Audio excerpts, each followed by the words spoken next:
Okay, hello, good day. So welcome to week 4 of academic writing class, and I would like to make it direct, yeah? So go to the next slide.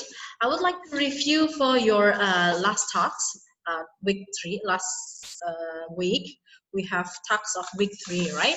And here I have some of the examples in the topic of running.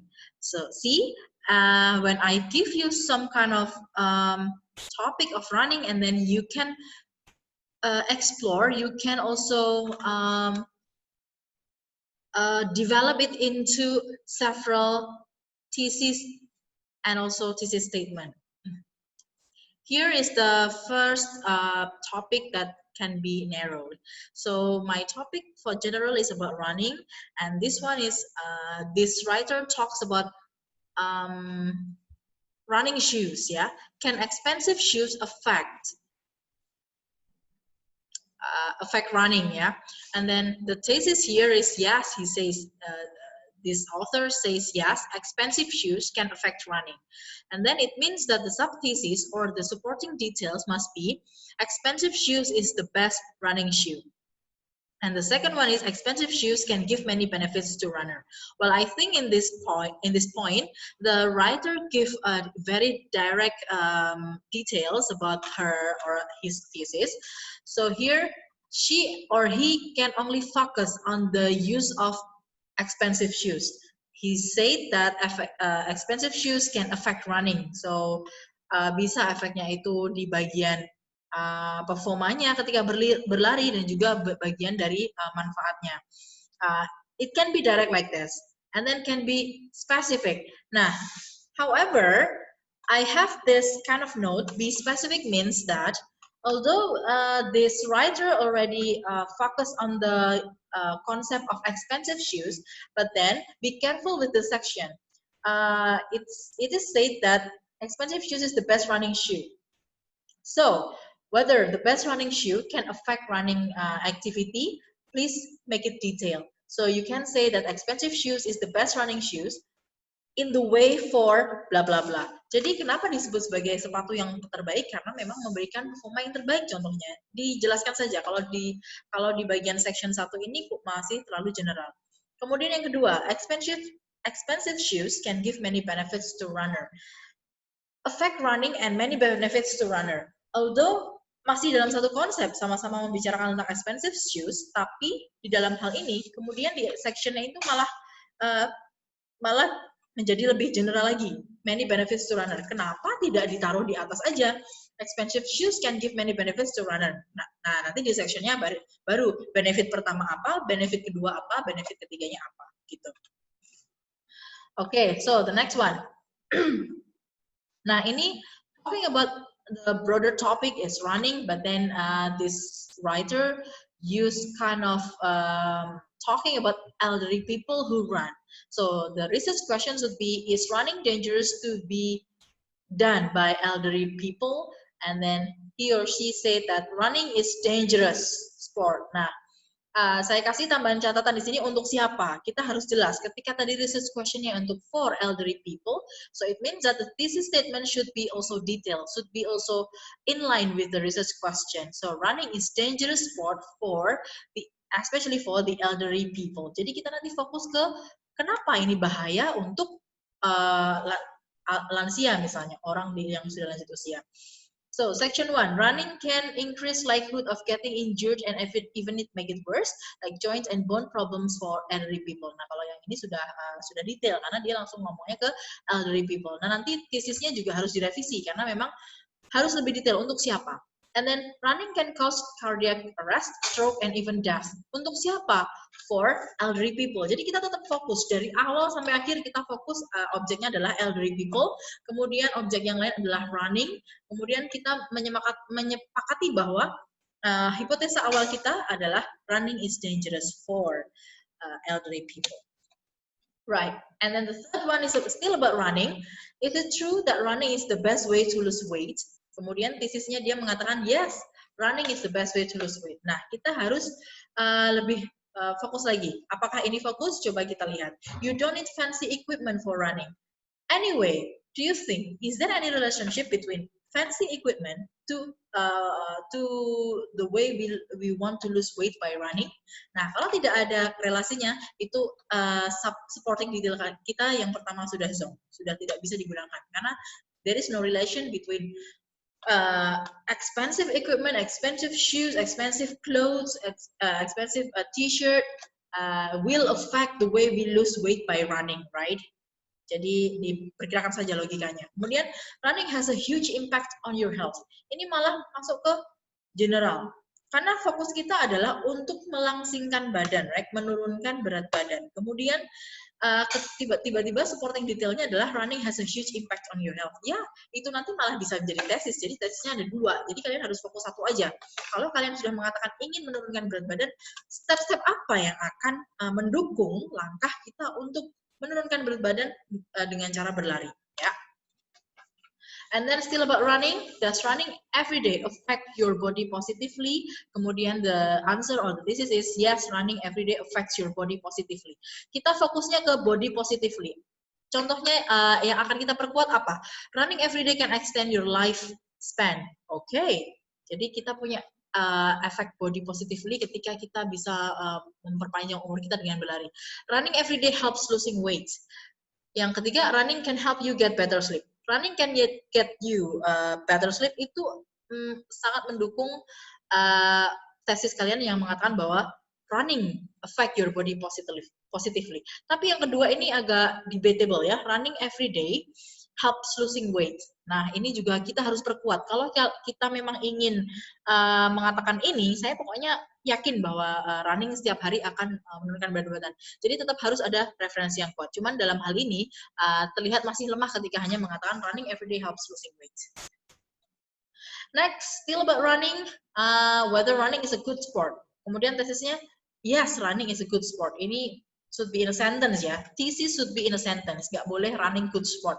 Apa ini? Bahkan ini bukan frasa, bukan klausa, bahkan bukan sentence. Kemudian ketika sudah mengatakan bahwa hipotesa kita adalah running is a good sport, so we have to make it detail, supporting detail ya. Running is good for body health. Well, of course, in what way? Jadi harus be specific by detailing why and how it is good. Practice running speed. Ini juga harus dalam sentence ya. Nah, di academic writing ini mungkin saya akan lebih longgar terhadap grammar. Maksudnya saya tidak akan ngomongin grammarnya, tapi langsung akan ngomongin substansinya. Cuman dalam hal ini tentu saja yang nanti saya akan nilai adalah tentu saja berkaitan dengan tata bahasa dan grammar. Jadi dalam hal ini saya tidak akan langsung memberitahu jawabannya apa. Yang penting kalian harus tahu sendiri grammar yang tepat itu apa. Nah, yang kedua adalah di kelas yang pertama saya memberikan topik yaitu cooking. Nah, cookingnya ini apa saja? Research question, are cooking by yourself can save costs? And then thesis, cooking by yourself can save costs. Oke, menghemat pengeluaran maksudnya. Kemudian, apakah kita lihat, apakah supporting detailnya itu mensupport tesisnya? Cooking by yourself it only use a little costs. Oke, pengeluarannya sedikit. Cooking by yourself will get more food than buying. Oke, karena kita masak sendiri, kemudian biasanya akan lebih banyak daripada kita beli satu porsi. Kemudian, cooking by yourself bring health benefits to ourselves. And then this one, cooking by yourself bring health benefits to ourselves. Tadi kan ngomongin menghemat biaya ya, kok tiba-tiba ngomongin kesehatan. Ini yang patah nanti. Dan paragrafnya tentu saja tidak bisa digunakan. Nanti di bagian skripsi juga nanti kalian akan di-drilling tentang hal ini. At home, cooking at home is effect in a successful, saya nggak baca. Successful diet. Cooking at home is effect in successful diet. Ini grammar matter ya. Nanti kalian harus cari sendiri apa yang salah. Tapi nanti tetap saya akan membahas tentang grammarnya. Section, supporting detailnya. Oke, maksudnya dia adalah masak di rumah itu akan mensukseskan diet. Tapi sebelum itu kita harus memperhatikan dulu definisi tentang diet in English ya. In English, diet doesn't always mean that we have to lose weight. No, but diet is about what we consume so that we can have a healthy life. Jadi bukan hanya untuk menurunkan berat badan, tapi juga bisa menaikkan berat badan. Depend on what kind of diet do you do. Cooking at home help us to control the daily calories, carbohydrates, fat, fiber, and sugar in food. Nah, ini jelas-jelas ngomongin adalah penurunan berat badan ya. Cooking at home is an obesity prevention and a means to have a healthier diet. Nah, kan, cooking at home will enable us to pick and experiment with veggies, fruits, beans, and whole grains that are loaded with nutrition. Coba perhatikan dengan tesisnya, jangan menggunakan tesis yang orang masih berpikir, ini tuh definisinya apa diet gitu ya. Oke. Kemudian why cooking from home? The benefit of cooking food at home instead of buying fast food. The importance of cooking from home. No, ini patah dengan benefitnya tadi. Yang kita langsung kasih tahu pembacanya apa manfaat dari memasak di rumah. Satu, lebih hemat. Oke, itu kan lebih jelas. Oke, tapi kalau kemudian apa manfaatnya? Satu, memiliki kepentingan, memiliki hal yang penting ketika memasak di rumah. Nah, itu malah muter-muter nantinya ya kan? Sama dengan yang supporting detail yang kedua dan ketiga. Itu advantage, positive thing, padahal kita tuh nanti fokusnya manfaatnya tuh apa, langsung aja, nggak usah bertele-tele. Okay, so later on I will give you talks, the real talks about topic on linguistics and literature. Nah, saya mulai dari literature dulu, sastranya dulu ya. Nah, kemarin kan contohnya itu kan hal-hal yang berkaitan secara umum ya, misalnya tentang kesehatan, tentang daily life, tentang banyak hal yang kita belum fokus ke sastra dan linguistiknya. Nah, dalam hal ini saya akan langsung mencontohkan academic research, academic writing yang berhubungan dengan sastra dan linguistik. Nah, kalian juga tidak perlu bingung dengan, Domi, saya sudah mendapatkan kelas di research on methodology, introduction of research methodology, right? Nah, di situ bedanya adalah di research methodology itu kalian akan lebih belajar tentang substance, tentang konten, tentang topik topik research-nya. Sementara saya memang juga akan membahas itu, tapi porsinya itu mungkin 40% saja. 60%-nya, you know what? You can guess, right? Yeah, about grammar, about the paraphrasing, about how to quote, how to have a style of writing, how to have a good sentence, subject-verb agreement, the use of verb ing, the use of past participle, the use of passive voice, and you know, technical thing in academic writing. Jadi nanti akan saling membantu. Kalian sudah mantep dengan research methodology dengan menggunakan dengan topik kalian sendiri. Kemudian nanti back to academic writing, I would like to give you kind of feedback about grammar, right? And also friends of grammar dan lain-lainnya. Nah, di sini literature ya.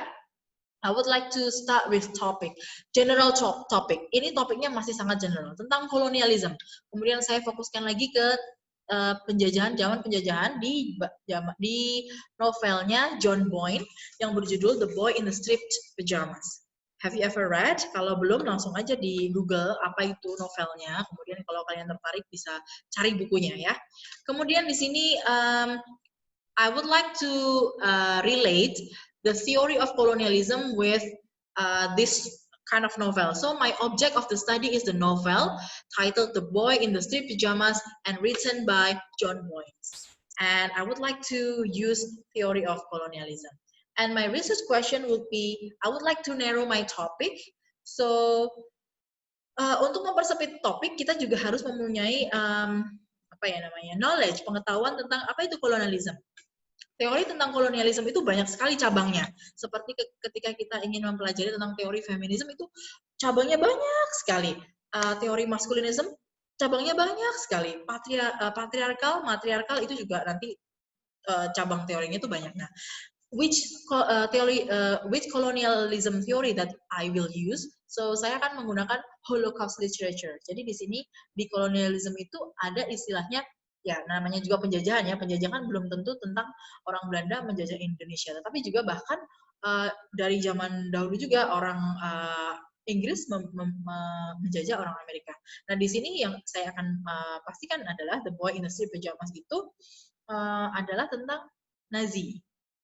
Nah, jadi di sini ada teori tentang Holocaust literature di bagian teori kolonialisme. Jadi teori kolonialisme itu masih sangat general ya. Kemudian saya akan mempersempit lagi dengan penggunaan teori Holocaust literature. Holocaust itu untuk istilah tentang Nazi, the term the Nazi colonialism. Jadi, how is the Holocaust literature represented in the narrative of John Boyne's The Boy in the Striped Pajamas? Jadi saya akan mencari tahu tentang sejarah Holocaust yang terrepresentasikan di narasinya si novel The Boy in the Striped Pajamas. Kemudian thesis statement saya adalah the Holocaust literature is represented in intrinsic and extrinsic element in John Boyne's The Boy in the Striped Pajamas. Jadi nanti jawaban saya, asumsi saya adalah bahwa The Boy in the Striped Pajamas ini adalah suatu cerita tentang Nazi yang di dalamnya itu akan ada narasi-narasi, scene-scene yang berhubungan dengan penjajahan yang dilakukan oleh orang Jerman terhadap orang Yahudi. Nah, di dalam hal ini saya akan mengambil topik, datanya itu dari mana? Dari intrinsik dan extrinsic elemennya. Intrinsiknya contohnya dari karakternya, dari setting of place-nya, dari setting of time-nya. Saya akan ngambil. Contohnya lagi juga setting of manner ya. Di situ sangat jelas di judulnya dikatakan sebagai the striped pajamas. Pajamas itu kan baju tidur, tapi di situ diceritakan sebagai baju yang garis-garis. Nah, itu kan representasi atau simbol dari Nazi sendiri ya, orang-orang Yahudi yang masuk ke camp concentration itu dikasih seragam seperti pajamas gitu ya, dan garis-garis. Nah, itu salah satu dari kita mengambil data secara intrinsiknya lewat isi novelnya tersebut. Kemudian extrinsic elemennya, saya akan mengambil background of the history. Sejarahnya itu apa? Kenapa sih John Boyne itu sampai menulis buku ini? Kita juga bisa harus memperhatikan external thing-nya dari judul ini. Nah, nanti kalian buat supporting details-nya dari yang saya nanti akan membuat supporting details-nya dari thesis statement yang saya sampaikan. Jadi, yaitu tadi supporting detailnya adalah karakter si boy-nya di Striped Pajamas itu seperti apa, kemudian setting of place-nya itu seperti apa. Itu nanti saya akan detailkan dan menjadi suatu research yang nanti pada akhirnya akan kita angkat di academic writing contohnya. Nah, itu nanti kita masih mengkonsep tulisan kita gitu, masih basic outline banget gitu ya. Nah, begitu, itu adalah topik di sastra. Nah, nanti di linguistiknya saya mungkin akan coba minggu depan, karena ini nanti waktunya juga terbatas, saya akan langsung memberikan tugas. Dan untuk diketahui, untuk dapat diingatkan lagi bahwa setelah saya presentasi seperti ini, kalian juga bisa langsung memberikan pertanyaan di WhatsApp group, dan juga jika ada pertanyaan tentang tugas dan juga ada pertanyaan tentang hal-hal yang kurang dimengerti ketika saya menjelaskan, bisa juga ditanyakan. Dan juga kalian bisa aktif share atau question, share, opinion, comment to WhatsApp group so that I can understand, I can know what is your progress about my subject here. Yeah. So this one is the talks for week 4. Please choose the broad topic of research in literature ya. Literature saya especially di sini adalah English literature. Jangan Indonesian literature dulu karena kita fokusnya adalah sastra Inggris dulu. Along with the object. So the object here can be novel, can be poem, can be drama, can be film, can be song lyric. Narrow the topic by focusing on the research questions yang sudah saya lakukan tadi. Kalian bisa mengikutinya, contohnya. State the thesis statement in complete sentence. Remember, thesis statement should be a sentence, ya. State the basic outline to support your thesis statement. Basic outline itu tadi, yang supporting detailnya. Ya tadi ketika bilang banyak manfaat tentang running, ya udah basic outline-nya adalah 1, 2, 3. Kalian boleh bikinnya 1 atau 2 basic outline saja.